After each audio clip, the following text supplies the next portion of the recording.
Fission reactions involve the splitting of heavy nuclei. Fusion reactions involve two light nuclei coming together to form a heavier nucleus.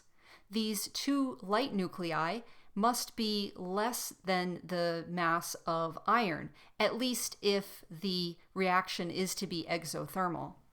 So for fusion to occur and release energy, the final nucleus is more tightly bound and is less massive than the initial nuclei. There are two requirements that you have to have in order for fusion to occur at a large scale.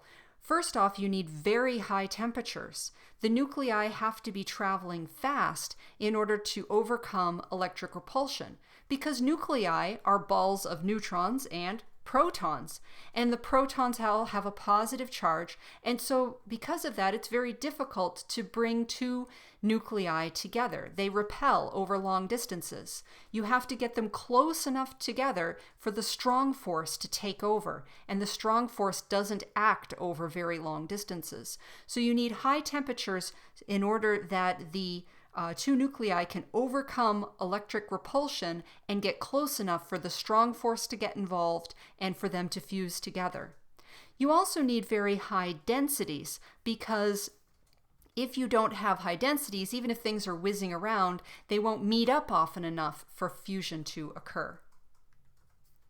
So one of the things that's really good at making fusion happen is the sun and other stars.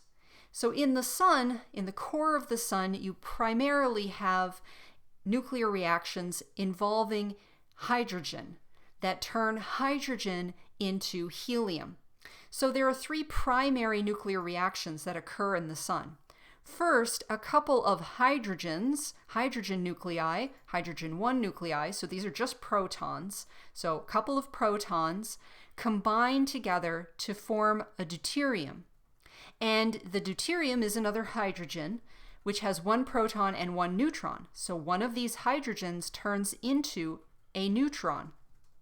So one of the protons turns into a neutron, and in order to conserve charge, it also produces a positron and a neutrino. Then the second reaction involves this deuterium that was made. It combines with another proton, and as a result, you have helium-3. And helium-3, and this also produces a photon, a gamma ray photon. In addition, the positron will go off and find an electron somewhere and annihilate and create more photons. Then in the third reaction, you have this helium-3. It combines with another proton, and once again you have a proton turning into a neutron, so that you end up with helium-4 and a positron and a neutrino. Or you can have two helium-3s come together and combine to produce a helium-4 plus two free protons that can then go off and participate in other nuclear reactions. Now, of course, humans would love to reproduce what goes on in the center of the sun, because there you have these nuclear reactions that are producing energy. And what else do they produce? Well, some positrons that go off and annihilate with electrons and produce more energy. And they also produce helium.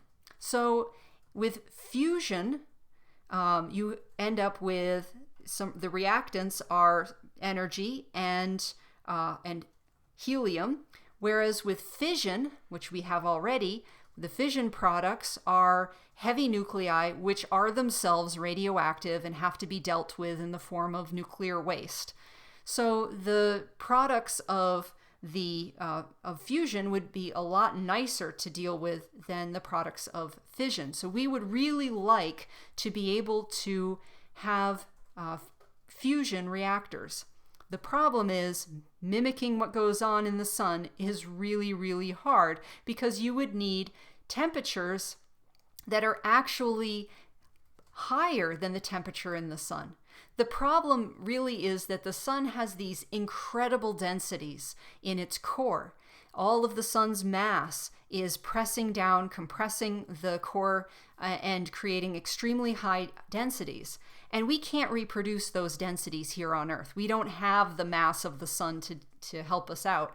So instead, we have to raise the temperature. And creating temperatures that are high enough and contain the material, contain the plasmas, because if you just have protons running around, then that's a plasma. There are protons, there are hydrogens without the electrons, and containing that material and keeping a reaction going is incredibly difficult.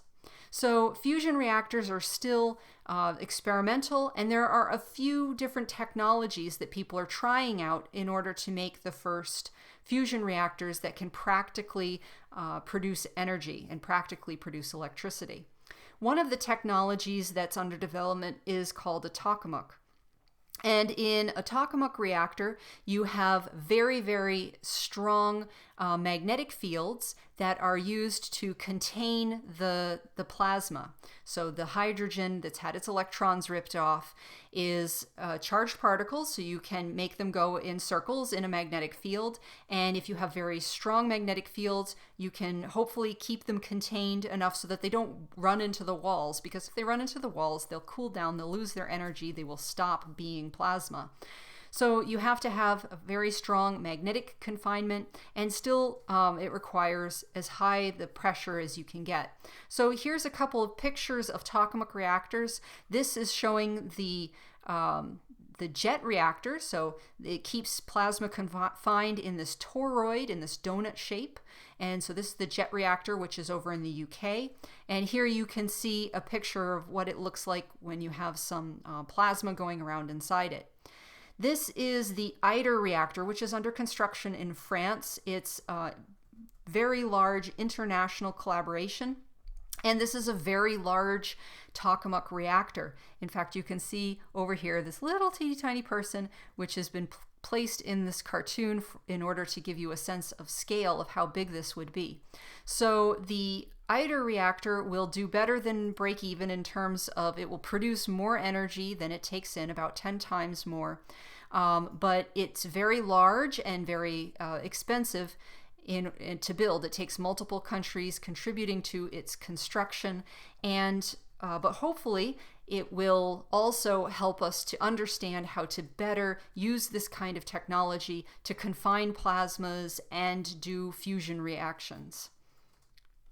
Another technology that people are trying out in order to try to do fusion is something called laser ignition. So at the National Ignition Facility, there are 192 UV lasers. And so this is actually a picture of the room where all of the business ends of the lasers are focused. So all of these blobs on the wall, here's a person in the little crane here. And all of the blobs on the wall that you see, those are actually lenses that are used to focus the laser beams.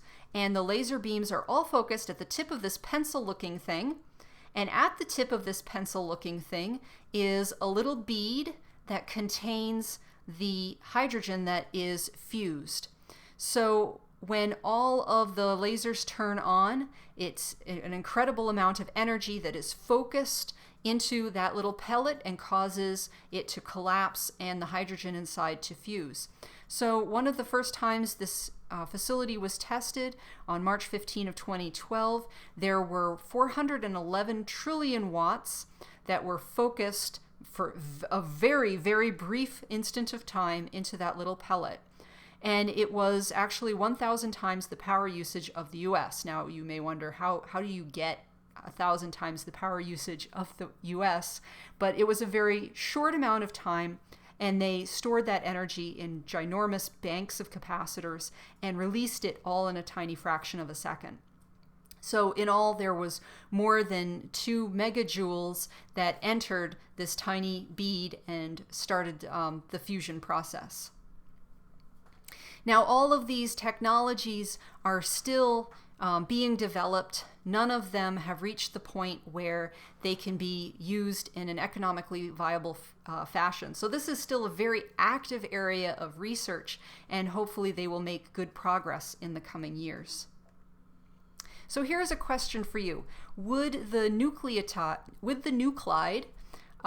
calcium-40 undergo fission or fusion? And as a hint, here's the periodic table so you can see where it is placed.